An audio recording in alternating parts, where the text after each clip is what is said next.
Hi all, இன்றைக்கி நம்ம ஒரு டின்னர் ரெசிபி தான் பார்க்க போகிறோம். மதுரை ஸ்டைல் மட்டன் கறி தோசை. ரொம்பவே சிம்பிளாக பண்ணிடலாம். தோசை மாவில் நம்ம ரெடி பண்ணி வச்சுருக்க மட்டன் குழம்பு இருந்தால் போதும், ஒரு அருமையான கறி தோசை ரெடி பண்ணிடலாம். ஸோ வாங்க எப்படி செய்யுதுன்னு பார்க்கலாம். ஃபஸ்ட் இது லெஃப்ட் ஓவர் மட்டன் கறியில் இருக்க அந்த மட்டன் பீசஸை மிக்சர் ஜாரில் சேர்த்துட்டு நல்லா மென்ஸ் மாதிரி அரைச்சி எடுத்துக்கலாம்.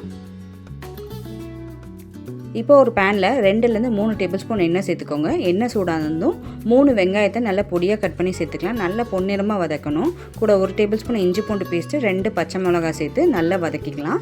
இப்போ நம்ம மட்டன் கிரேவி கொஞ்சம் சேர்த்துக்கலாம். இதையும் நல்லா மிக்ஸ் பண்ணி கொடுத்துக்கோங்க.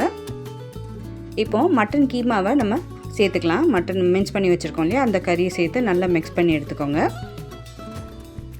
இப்போ இந்த காரத்துக்கு கொஞ்சமாக மிளகாத்தூளும் அப்புறமா உப்பு சேர்த்துருக்கேன். நீங்கள் காரத்துக்கு செக் பண்ணிட்டு கூட சேர்த்துக்கலாம். ஏன்னா நம்ம கிரேவி சேர்க்குறதுனால மட்டன் குழம்புல ஆல்ரெடி காரம் இருக்கும்.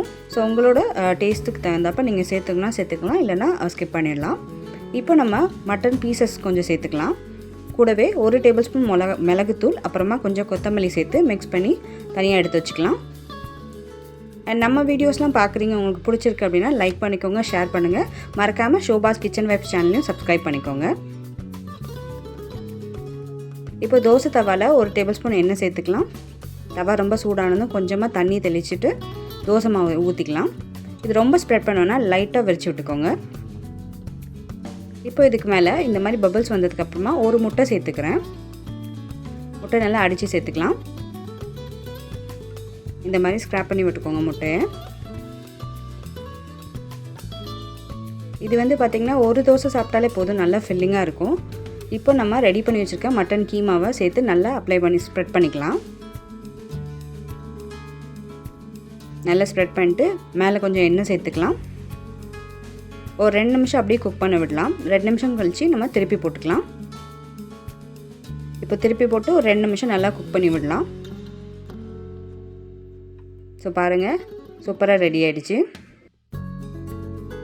நான் இன்னொன்று உங்களுக்கு செஞ்சு காமிக்கிறேன். இந்த மாதிரி மாவில் முட்டை சேர்த்துக்கோங்க. முட்டை சேர்த்தது நம்ம ரெடி பண்ணி வச்சுருக்க கீமாவை சேர்த்து நல்லா ஸ்ப்ரெட் பண்ணி திருப்பி விட்டுக்கலாம். ஒரு 2 நிமிஷம் திருப்பி போட்டு எடுத்திங்கன்னா நல்லா வெந்துடும். ஸோ அவ்வளோதான், ஒரு அட்டகாசமான மட்டன் கறி தோசை ரெடி ஆகிடுச்சு ஹோட்டல் ஸ்டைலில். ஸோ கண்டிப்பாக நீங்களும் ட்ரை பண்ணி பாருங்கள். இந்த மாதிரி நல்லா டார்க் ப்ரௌன் கலர் வந்திருக்கணும் அந்த கீமா கறி பார்த்திங்கன்னா. ஸோ அவ்வளோதான், சூப்பர் டேஸ்ட்டான மட்டன் கறி தோசை ரெடி.